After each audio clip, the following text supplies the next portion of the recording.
আসসালামু আলাইকুম viewers, accounting সুপ্রিমেসির পক্ষ থেকে আমি মোহাম্মদ শাফায়েত হোসেন তোমাদের সাথে আছি। তো আজকে আমাদের আলোচনা হবে একাদশ শ্রেণীর হিসাব বিজ্ঞান প্রথম পত্রের প্রথম অধ্যায় নিয়ে, যার প্রথম অধ্যায়ের নাম হচ্ছে কি হিসাব বিজ্ঞান পরিচিতি। এই অধ্যায় পড়ার মাধ্যমে আমরা নবম দশম শ্রেণীতে যেই হিসাব বিজ্ঞানের অঙ্কগুলো করেছি, অর্থাৎ প্রাথমিক দিকে বিভিন্ন খতিয়ান তৈরি করা, লেনদেন কি লেনদেন না সেগুলো নির্ণয় করা, জাবেদা করা এবং সেগুলোকে সঠিকভাবে যেই সম্পত্তি ও দায় মালিকানা সত্ত্বের যে ব্যালেন্সটা রাখা দেখানো, সেগুলো শিখব। পাশাপাশি হিসাব বিজ্ঞান সম্পর্কে আরেকটু ডিপলি জানার চেষ্টা করব। তো ভাইয়েরা, তোমরা বোনেরা যেটা করবে সেটা হচ্ছে হিসাব বিজ্ঞান কি এই জিনিসটা আগে ভালোভাবে আয়ত্ত করার চেষ্টা করবে। হিসাব বিজ্ঞান একটি তথ্য পদ্ধতি, ব্যবসায়ের প্রতিষ্ঠানের আর্থিক লেনদেনসমূহ লিপিবদ্ধকরণ, প্রক্রিয়াকরণ ও বিশ্লেষণের মাধ্যমে ব্যবসায় প্রতিষ্ঠান সম্পর্কে তথ্য প্রদান করাকে হিসাব বিজ্ঞান বলে। এই যে হিসাব বিজ্ঞানের যে একটা সংজ্ঞা, একটু বড় সংজ্ঞা, এই সংজ্ঞাটা একেবারে মনের মধ্যে গেঁথে নিতে হবে, যাতে কখনোই এই প্রশ্নের উত্তর ভুল না হয়। এবং পাশাপাশি হিসাব বিজ্ঞানের যে মূল কাজ, যেই তিনটা কাজ, সেইটা এখানে আছে: লেনদেন, লিপিবদ্ধকরণ, প্রক্রিয়াকরণ এবং কি তথ্য সরবরাহ।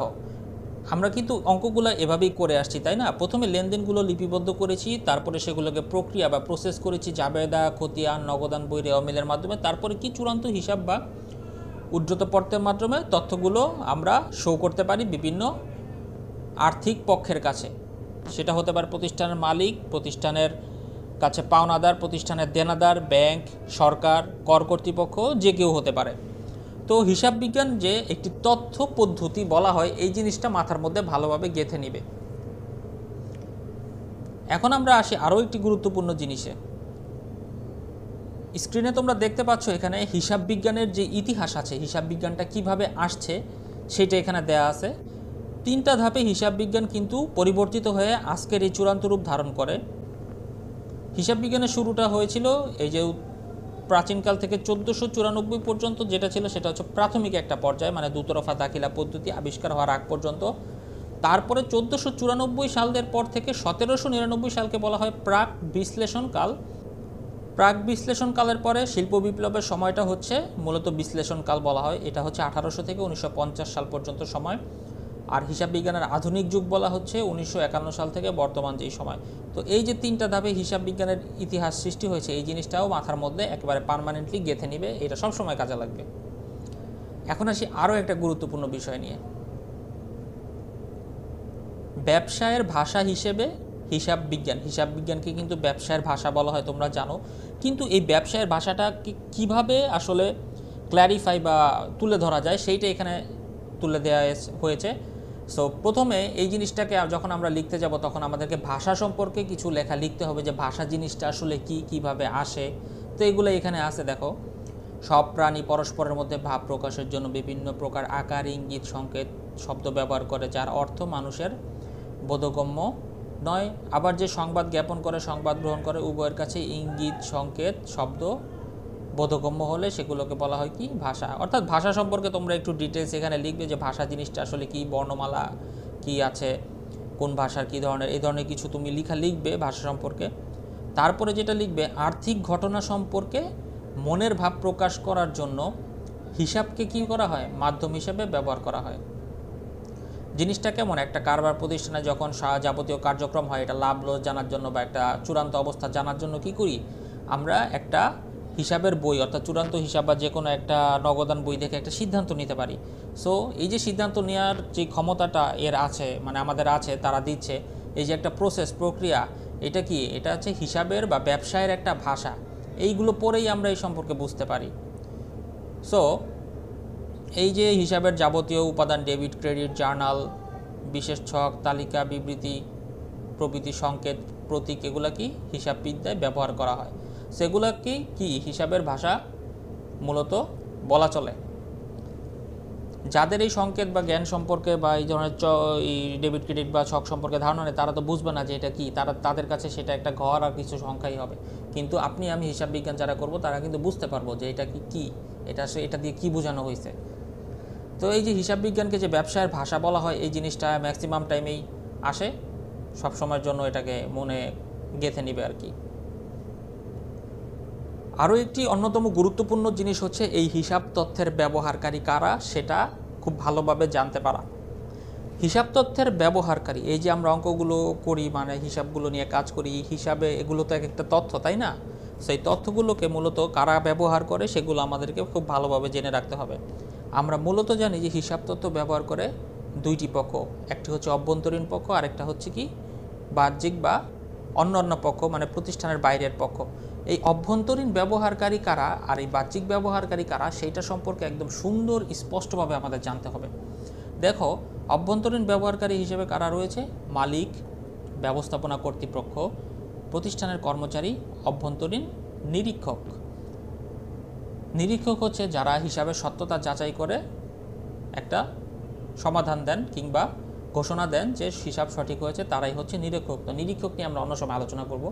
এখন আমরা আসি হিসাব বিজ্ঞানের বাহ্যিক ব্যবহারকারী বা বহি ব্যবহারকারী কারা। বহি মানে কিন্তু এখানে বই বোঝায় নেই, মানে বহিরস্থ ব্যবহারকারী, মানে প্রতিষ্ঠানের বাইরের যেসব পক্ষ হিসাব তথ্য ব্যবহার করে।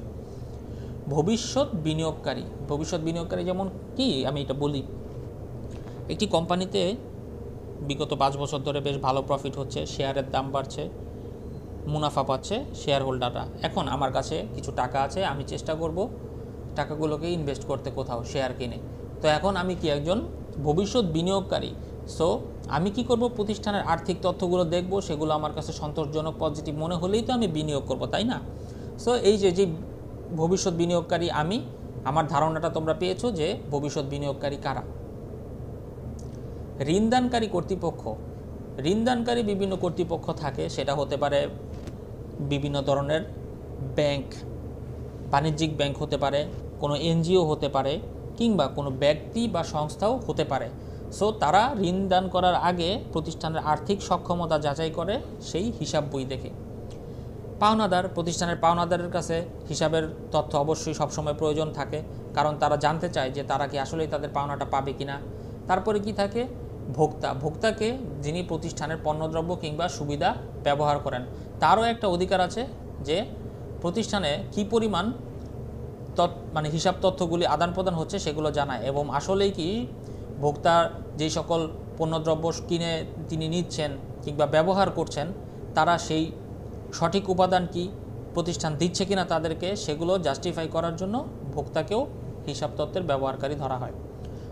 সরকারের সম্পর্কে তার কিছু বলারই নেই, কারণ সরকার সবসময়ই যে কোনো প্রতিষ্ঠানের তথ্য যাচাই বাছাই করতে পারেন, বিভিন্ন প্রয়োজনে হতে পারে। সেটা হতে পারে ট্যাক্স নির্ধারণে, সেটা হতে পারে কোনো ধরনের ক্ষতি সম্মুখীন হলে সেটার জন্য ক্ষতিপূরণ আদায়ে, কিংবা কোনো ডোনেশন দরকার হলে সেটাও সরকার এভাবেও যাচাই করতে পারে। তারপর কি থাকে? গবেষক। তো হিসাব বিজ্ঞান নিয়ে বা অর্থনীতিবিদ বিভিন্ন গবেষক আছেন যারা বাৎসরিক কিংবা বিভিন্ন সময়ের জন্য আর্থিক তথ্য বা ডাটা অ্যানালাইসিস করে দেশের একটি আর্থিক চিত্র তুলে ধরেন, কিংবা সকল বিজনেসের একটা চিত্র তুলে ধরেন, কত টাকা এক্সপোর্ট ইম্পোর্ট হচ্ছে, কত টাকার বিজনেস হচ্ছে, কত টাকার ঋণ রয়েছে, কোন ব্যাংক ঋণ খেলাপি, কোন ব্যাংকের অবস্থা ভালো। সো এইসব যারা করে তাদেরকে আপনি গবেষক বলতে পারবো। বণিক সমিতি হচ্ছে ট্রেড ইউনিয়ন, বিভিন্ন ধরনের বণিক সমিতি আছে, এগুলো যেমন ইম্পোর্টারদের একটা আছে, এক্সপোর্টারদেরও আছে।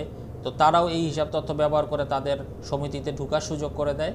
যদি হিসাব তথ্য গরমিল থাকে কিংবা কোনো অসংলগ্নতা পরিলক্ষিত হয়, তারা তাদের সংঘের মধ্যে বা তাদের যেই ইউনাইটেড একটা অ্যালায়েন্স আছে সেটার মধ্যে তারা ওই সকল কোম্পানিকে অন্তর্ভুক্ত করে না। বাহ্যিক নিরীক্ষক থাকে, প্রতিষ্ঠানের বাইরেও নিরীক্ষক থাকে। কোনো মালিক যদি মনে করেন যে প্রতিষ্ঠানের হিসাব তথ্য সঠিকভাবে সংরক্ষণ করা হয়নি, তিনি চাইলে একটি বাহ্যিক নিরীক্ষক দ্বারা সেই নিরীক্ষার কার্যটি আবার করতে পারেন, কিংবা সরকারের পক্ষ থেকেও বাহ্যিক নিরীক্ষক নিয়োগ হতে পারে। জনগণের অবশ্যই চাহিদা রয়েছে হিসাব তথ্যের। জনগণের চাহিদা কি প্রাইভেট কোম্পানি কিংবা অন্যান্য লিমিটেড কোম্পানি থেকে হয়? না, এটা কি হয়, হিসাব তথ্য যখন জনগণ জানতে চায় তখন এটা বেশিরভাগ ক্ষেত্রে সরকারি প্রতিষ্ঠানের হিসাব তথ্যগুলি জনগণের সামনে ফোকাস করা হয়। এর মাধ্যমে আমরা জানতে পারি যে বিআরটিসি কিংবা ওয়াসা কিংবা বিদ্যুৎ বিতরণ কর্তৃপক্ষের কি অবস্থা আছে প্রতিষ্ঠানের। এই যে একটু আগে বলেছিলাম আয়কর ও ভ্যাট কর্তৃপক্ষ, তারাও হিসাবের একজন বহিস্থ ব্যবহারকারী। শ্রমিক সংঘেরও হিসাব তথ্য জানার প্রয়োজন আছে, কারণ প্রতিষ্ঠান তার উপার্জিত অর্থের কতটুকু অংশ শ্রমিকদের কল্যাণে ব্যয় করছে সেটা অবশ্যই তাদেরকে জানতে হবে। এমনটা হলে হবে না যে কোম্পানি একেবারে এক্সেসিভ অধিক মুনাফা খান জাস্ট করেই যাচ্ছে, কিন্তু শ্রমিকরা তাদের ন্যায্য পাওনা থেকে বঞ্চিত হচ্ছে, এরকমটা যাতে না হয় এবং তাদের পর্যাপ্ত বেতন ভাতা নির্ধারণে এই হিসাব তথ্যের প্রয়োজন শ্রমিক সংঘের কাছে সবসময় থাকে। এছাড়াও রয়েছে কি অর্থনৈতিক পরিকল্পনাকারী, সো যারা অর্থনীতিকে ঘিরে কার্যক্রম সম্পাদন করেন, অর্থনীতিবিদ বলতে পারেন, কিংবা বড় ধরনের হিসাব বিজ্ঞানী কিংবা অন্য ধরনের সংগঠনও আছে এরকম যারা অর্থনৈতিক তথ্য পরিচালনা করে বিভিন্ন ধরনের তথ্য উপাত্ত সংগ্রহ করে মানুষের কাছে পেশ করে কিংবা বিভিন্ন প্রয়োজনে ব্যবহার করে, তাদেরকে আমরা অর্থনৈতিক পরিকল্পনাকারী বলতে পারি। তো এই জিনিসটা খুবই ইম্পর্ট্যান্ট যে হিসাবের ব্যবহারকারী কারা, এটা আপনারা একটু মাথার মধ্যে সেট করে ফেলবেন। তারপরে এই অধ্যায় নিয়ে যদি আমি আলোচনা করতে যাই এই সম্পর্কে আর কিছু বলার নাই, কারণ হিসাব সমীকরণ সম্পর্কে আমি 9-10 যেই অধ্যায় আছে সেখানে আমি বিস্তারিত বলেছি যে মালিকানা সত্ত্বের সাথেই অ্যাসেটের যে একটা ব্যাপার স্যাপার আছে এটা সবসময় সমান থাকবে, সম্পত্তি সমান সমান দায় প্লাস স্বত্বাধিকার থাকবে। তবে এখানে হিসাব সমীকরণটা একটু বর্ধিত আকারে আছে, সেটা আমি আলোচনা করব একটু পরেই। তার আগে আরও একটি কথা বলবো যে আপনারা সঠিকভাবে জাবেদা শিখবেন, সঠিকভাবে খতিয়ান শিখবেন, সঠিকভাবে খতিয়ানের ছক করা শিখবেন।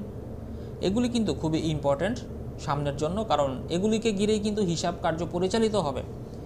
ঠিক আছে, তো হিসাব তথ্য যখন আমি খাতায় লিখব তখন আমাকে সঠিকভাবে লিখতে হবে, এবং হিসাব তথ্য হচ্ছে এই লেনদেনগুলোকে কিংবা যে কোনো ধরনের হিসাবগুলোকে সঠিকভাবে আইডেন্টিফাই করতে পারা, কোনটা ডেবিট কোনটা ক্রেডিট, কোনটার মাধ্যমে কি হয়েছে, এই জিনিসটা জানা খুবই ইম্পর্ট্যান্ট।